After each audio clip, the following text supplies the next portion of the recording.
EPP ICT 4, Term 1, Week 5.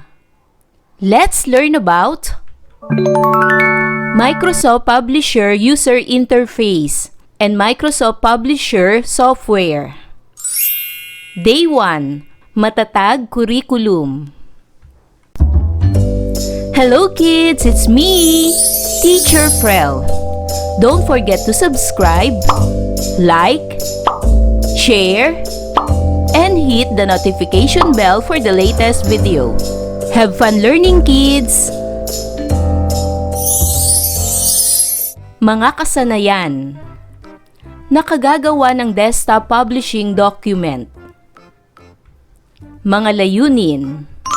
Una, nagagamit ang iba't ibang commands at iba pang bahagi ng user interface. Pangalawa, nasusuri at nagagamit ang angkop na template sa paggawa ng publishing document. At pangatlo, nakagagawa ng professional-looking na publication gamit ang text box, word art, shapes, at images. Nilalaman ng aralin. Desktop Publishing Software. Una, tatalakayin natin ang Microsoft Publisher User Interface.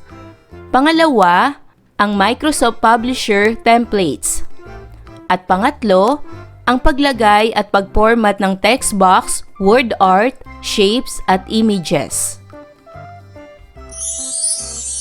Unang araw. Magkaroon muna tayo ng isang maikling balik-aral. Ano-ano ang mga mahalagang bahagi ng user interface sa word processing software? Ano-ano naman ang mga mahalagang bahagi ng user interface sa presentation software? Nakita mo na ba ang user interface ng desktop publishing software? Kung ang sagot mo ay oo, sabihin kung ano ang software na ito at ilarawan ang user interface nito. Narito ang mahalagang bahagi ng user interface sa word processing software. Una, ribbon. Ito ay ang pangunahing menu kung saan makikita ang mga kagamitan para sa pag-edit ng mga dokumento. Pangalawa, toolbar. Ang mga toolbar ay naglalaman ng mga paminsang kagamitan tulad ng mga shortcut para sa pag-save, pag-print at iba pa. Pangatlo ay ang document pane. Ito ay ang lugar kung saan isinusulat at inilalagay ang mga teksto at elemento sa dokumento. Ang mga mahalagang bahagi naman ng user interface sa presentation software ay: una, ang ribbon. Ito ay ang pangunahing menu kung saan makikita ang mga kagamitan para sa PowerPoint presentation. Pangalawa ay ang slide stub. Ito ay nagpapakita ng thumbnail ng bawat slide sa presentasyon. Pangatlo ay ang presentation window. Ito ay kung saan maaari mong tingnan at i-edit ang buong slide. Pang-apat, ang status bar. Ipinapakita ng status bar ang kasalukuyang numero ng slide, pati na rin ang kabuuang mga slide, pati na rin ang setting ng wika para sa pag-proofing. Panglima ay ang notes pane. Binibigyan daan ka ng pane ng mga tala na magdagdag ng mga tala ng tagapagsalita sa presentasyon. Pang-anim, ang comments pane. Binibigyan daan ng pane ng mga komento na magdagdag ng mga komento sa isang presentasyon. At pang-pito ay ang quick access toolbar. Makikita sa tuktok ng window ng PowerPoint. Nagbibigay ito sa iyo ng isang click ng mga shortcut sa mga karaniwang ginagamit na function tulad ng i-save, i-undo, at gawing muli. Para naman sa pangatlong katanungan, may pagkakatulad o pagkakaiba kaya ang user interface ng word processing or presentation software sa desktop publishing? Narito ang posibleng sagot. Oo, may pagkakatulad at pagkakaibang kanilang user interface. Magkakatulad sila dahil pare-pareho silang may mga pangunahing bahagi tulad ng title bar, ribbon, toolbar at workspace. Nagkakaiba naman sila sa mga tools at layout dahil magkakaiba ang kanilang pangunahing gamit. Ngayon ay dumako na tayo sa ating aralin. Ang desktop publishing tulad ng Microsoft Publisher ay isang software na nakakatulong sa paggawa ng publications o mga dokumento na pwedeng i-print at ipamahagi. Ito ay nagbibigay ng maraming templates at kagamitan upang makatulong sa paggawa ng maraming klase ng publication materials gaya ng brochures, newsletters, business cards at marami pang iba.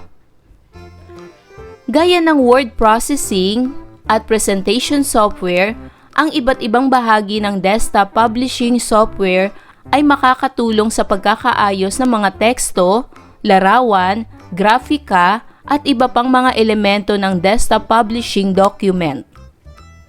Ang isang publication ay dapat mayroong komprehensibong nilalaman at magandang disenyo.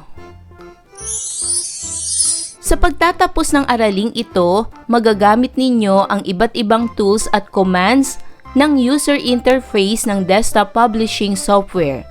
Masuri at magamit ang mga templates at mag-insert at mag-format ng text box, word art, shapes at images.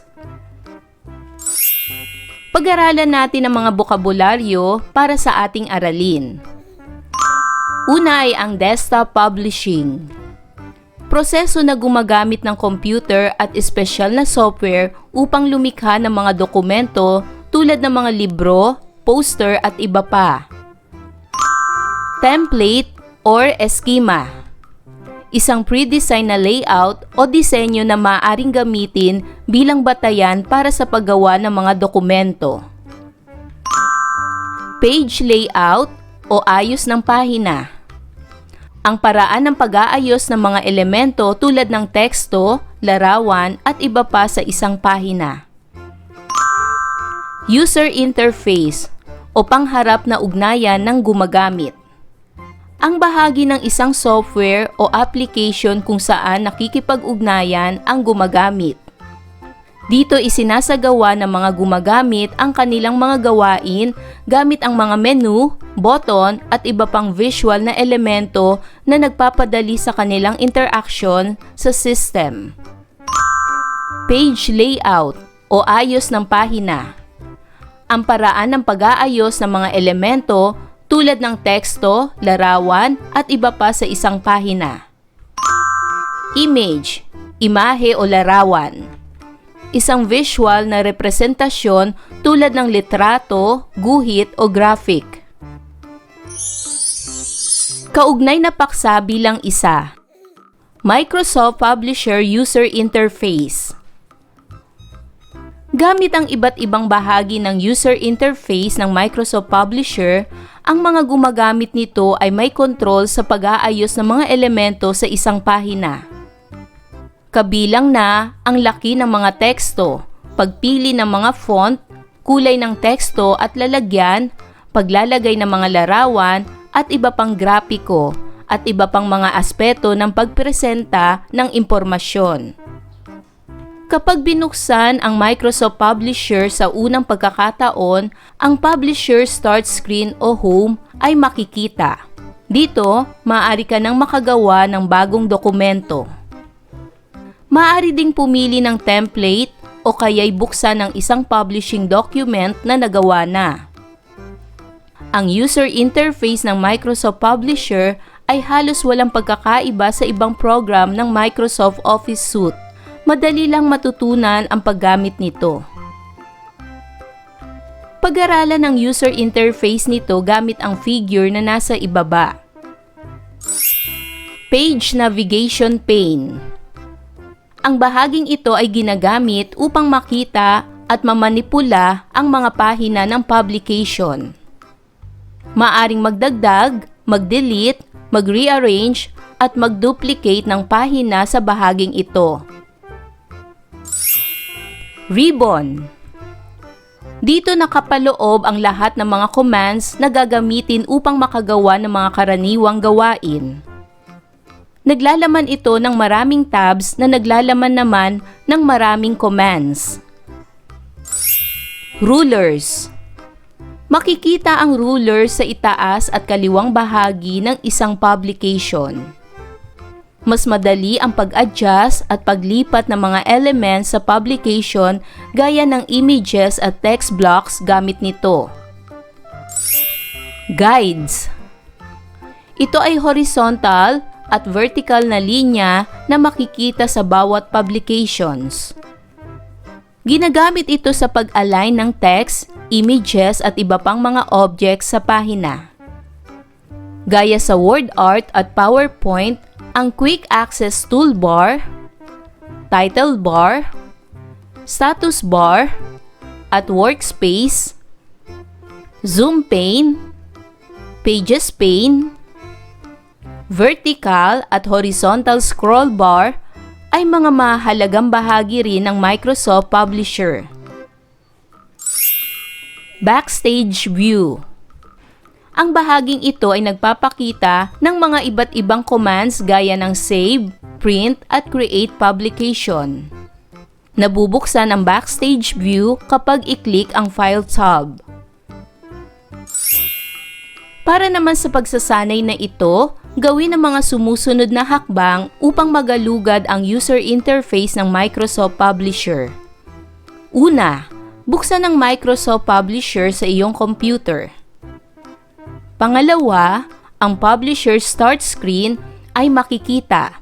Piliin ang New Blank Document at piliin ang blank 11 by 8.5 inches na publication. Pangatlo, i-navigate ang tabs ng ribbons sa pamamagitan ng pag-click sa mga ito ng isa-isa. Pansinin kung paano magpalit ang mga options o commands ang bawat ribbon tabs na napiling buksan. Pang-apat, magdagdag ng green guides sa pahina. Pang-lima, i-click ang Backstage View at piliin ang info. Basahin ang mga mahalagang impormasyon na nakalagay dito. Pang-anim, isara ang publisher at huwag isave ang publication. Gawain bilang isa. Panuto. Kilalanin ang iba't ibang bahagi ng Microsoft Publisher user interface sa pamamagitan ng paglagay ng label sa nakalaang box. Isulat sa ibaba ang figure ng paglalarawan sa gamit ng mga bahaging ito. Para sa unang bilang, anong bahagi ito? Tama, ang bahaging ito ay tinatawag na Quick Access Toolbar. Pangalawang bilang, anong bahagi ito?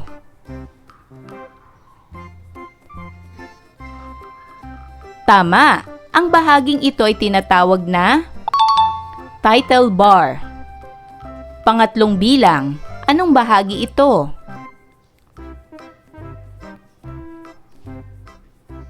Tama, ang bahaging ito ay tinatawag na Ruler. Pang-apat na bilang, anong bahagi ito? Tama, ang bahaging ito ay tinatawag na Graphics Manager. Pang-limang bilang, anong bahagi ito? Tama, ang bahaging ito ay tinatawag na Vertical Scroll Bar. Pang-anim na bilang, anong bahagi ito?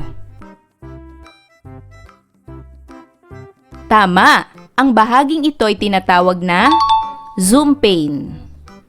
Pang-pitong bilang, anong bahagi ito? Tama, ang bahaging ito ay tinatawag na Workspace. Pang-walong bilang, anong bahagi ito? Tama, ang bahaging ito ay tinatawag na Horizontal Scroll Bar. Pang-siyam, anong bahagi ito? Tama, ang bahaging ito ay tinatawag na Menu Bar. At pang-sampu, anong bahagi ito? Tama, ang bahaging ito ay tinatawag na page pane. Kaugnay na paksa bilang 2. Microsoft Publisher Templates. Ang Microsoft Publisher ay naglalaman ng maraming templates na maaaring pagpilian ng maraming klase ng publication gaya ng flyers, brochures, newsletters at greeting cards at iba pa. Mahalaga ang paggamit ng template upang makasave ng time sa paggawa ng isang publication. Kailangang malaman, masuri at magamit ang mga templates at layouting tools upang makagawa ng angkop na publication. Narito ang mga hakbang sa paggawa ng publication gamit ang template. Una, buksan ang Microsoft Publisher. Pangalawa, i-click ang File tab upang mabuksan ang Backstage view. Pangatlo, piliin ang New. Makikita ang mga templates na pagpipilian. Pang-apat, pumili ng klase ng publication template na iyong gagamitin. Pang-lima, maaaring pumili ng template na built-in sa Microsoft Publisher at maaari ding maghanap sa office.com. Pang-anim, kapag nakapili na ng template at nalagyan na ng mga kailangang detalye, i-click ang Create. Pang-pito, magkakaroon ka ng bagong publication. Narito naman ang mga hakbang sa pagpapalit ng template at pag-set ng margin, size at orientation. Maaari pa ring magpalit ng template anumang oras na gustuhin. Upang makapaglagay ng bagong template, narito ang mga hakbang. Una, sa ribbon, piliin ang Page Design tab. Pangalawa, piliin ang template group at i-click ang Change Template command. Pangatlo, pagkatapos, makikita ang Change Template dialog box. Pumili ng bagong template. Pang-apat, palitan ang mga ibang detalye ng template at i-click ang OK. Pang-lima, ang bagong template ay makikita na sa iyong publication. Pang-anim, i-click ang Page Design sa ribbon at tignan ang Page Setup group. Gamit ang mga commands nito, maaaring palitan ng margin, size, at orientation ng template na napili. Pampito, pumili ng angkop na margin, size o orientation at i-click ang OK. Para naman sa inyong pagsasanay, sundan ang mga hakbang sa ibaba sa paggawa ng business card o personal calling card gamit ang template. Una, buksan ang Business Publisher at i-click ang File tab. Pangalawa, sa Backstage view, piliin ang New at i-click ang business card sa built-in template pagkatapos ay iset ang color at font schemes at ang information nito. Pangatlo, i-click ang Create at makikita ang business card template sa work area. Pang-apat, palitan ang template ng business card sa pamamagitan ng pag-click sa Page Design tab ng ribbon. Pagkatapos ay i-click ang Change Template command. Pang-lima, i-click ang gustong design at layout sa mga makikitang templates. Pang-anim, makikita na ang bagong template ng business card sa working area. Pampito, i-navigate ang margin, page size, at orientation upang makita kung anong mas angkop na setting ng template sa pamamagitan ng pag-click sa Page Design tab sa ribbon. Pangwalo, i-click ang drop-down arrow sa margins ng Page Setup group. Makikita ang listahan ng margins. I-click ang napiling margin. Pang-siyam, subukang palitan ang page size ng publication. I-click ang Page Design sa ribbon at i-click ang drop-down arrow ng Size command. Pang-sampu, pumili ng angkop na size upang palitan ang size ng business card. Pang-11, subukan ding palitan ang orientation ng business card. Sa page setup group ng page design ay i-click ang drop-down arrow ng orientation. Pang-12, piliin ang portrait kung ang publication ay patayo at piliin naman ang landscape kung ang publication ay pahaba. Pansinin ang pagkakaiba. Pang-13, piliin ang orientation na mas angkop sa template na napili. Pang-14, sa template, mag-click sa mga bahagi ng teksto tulad ng pangalan, posisyon, numero ng telepono at iba pa. Baguhin ang mga ito sa iyong personal na impormasyon. Siguraduhing akma ang laki, estilo ng font at kulay ng teksto upang ito'y maging malinaw at madaling mabasa. Pang-15, kung nais mong magdagdag ng larawan sa iyong calling card, mag-click sa mga larawan sa template at mag-upload ng iyong sariling larawan mula sa iyong computer. I-adjust ang laki at pagkakalagay ng larawan sa iyong diskarte. Pang-16, baguhin ang kulay at disenyo ng iyong calling card sa pamamagitan ng pag-click sa mga elemento tulad ng background, border, at iba pa. I-customize ang disenyo upang tugma sa iyong personal na panlasa o branding ng kumpanya. Pang-17, tiyakin na ang lahat ng mga elemento sa iyong calling card ay nasa tamang lugar at hindi nag-overlap. I-adjust ang mga ito ayon sa iyong diskarte at pumili ng isang maayos na pagkakalagay. Pang-18, bago mo i-save at i-print ang iyong calling card, gawin ang isang pagsusuri upang tiyakin na walang mga mali o pagkakamali sa impormasyon, kulay at pagkakalagay. Siguraduhin ito ay professional at kaaya-aya sa paningin. Pang-19, isara ang publisher at huwag isave ang publication. Para naman sa gawain bilang 2, paggawa ng advertisement gamit ang template. Panuto, layunin ng aktibidad na ito na ipakita kung paano mag-apply ng iba't ibang mga template sa bawat pahina at suriin ang pagbabago sa itsura ng dokumento. Gawin ang mga sumusunod na hakbang sa paggawa ng advertisement na gamit ang 2 templates, built-in at office.com, at ikumpara ang mga resulta. Una, buksan ang Microsoft Publisher. Pangalawa, gumawa ng publication sa pamamagitan ng pagpili ng advertisement sa built-in template. Pangatlo, piliin kung anong design ng advertisement template ang gagamitin. Pang-apat, iset o i-customize ang color at font schemes pati na rin ang business information kung kinakailangan at i-click ang create. Pang-lima, maglagay ng kaukulang impormasyon at elements na naaayon sa tema ng advertisement na gagawin. Pang-anim, ayusin at i-format ang advertisement publication ayon sa gusto.